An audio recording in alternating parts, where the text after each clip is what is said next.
जीवित परमेश्वर के जीवन निर्वाह के वचन, नीति वचन की किताब, अध्याय 17। चैन के साथ सूखा टुकड़ा उस घर की अपेक्षा उत्तम है जो मेलबली पशुओं से भरा हो, परंतु उसमें झगड़े रगड़े हो।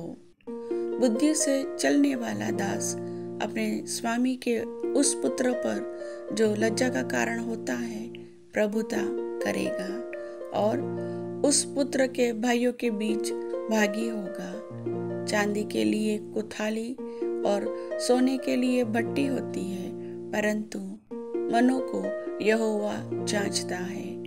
कुकर्मी अनर्थ बात को ध्यान देकर सुनता है और झूठा मनुष्य दुष्टता की बात की ओर कान लगाता है। जो निर्धन को उपहास में उड़ाता है वह उसके कर्ता की निंदा करता है, और जो किसी की विपत्ति पर हंसता है वह निर्दोष नहीं ठहरेगा। बूढ़ों की शोभा उनके नाती पोते हैं और बाल बच्चों की शोभा उनके माता पिता है। मूर्ख के मुख से उत्तम बात फबती नहीं, और इससे अधिक प्रधान के मुख से झूठी बात नहीं फबती। घूस देने वाला व्यक्ति घूस को मोह लेने वाला मणि समझता है। ऐसा पुरुष जिधर फिरता उधर उसका काम सफल होता है। जो दूसरे के अपराध को ढांप देता है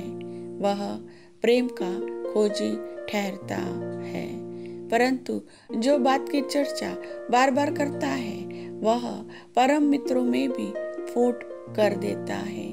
एक घुड़की समझने वाले के मन में जितनी गड़ जाती है उतना 100 बार मार खाना मूर्ख के मन में नहीं गड़ता। बुरा मनुष्य दंगे ही का यत्न करता है, इसलिए उसके पास क्रूर दूत भेजा जाएगा। बच्चा छीनी हुई रिचनी से मिलना मूर्खता में डूबे हुए मूर्ख से मिलने से बेहतर है। जो कोई भलाई के बदले में बुराई करे उसके घर से बुराई दूर न होगी। झगड़े का आरंभ बांध के छेद के समान है। झगड़ा बढ़ने से पहले उसको छोड़ देना उचित है। जो दोषी को निर्दोष और जो निर्दोष को दोषी ठहराता है उन दोनों से यहोवा घृणा करता है। बुद्धि मोल लेने के लिए मूर्ख अपने हाथ में दाम क्यों लिए है? वह उसे चाहता ही नहीं। मित्र सब समयों में प्रेम रखता है और विपत्ति के दिन भाई बन जाता है।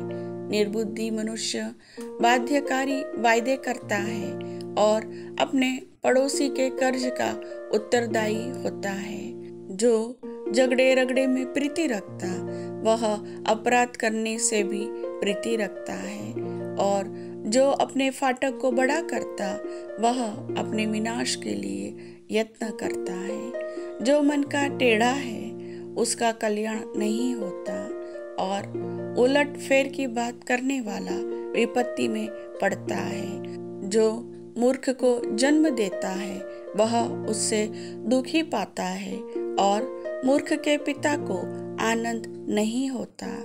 मन का आनंद अच्छी औषधि है, परंतु मन के टूटने से हड्डियां सूख जाती है।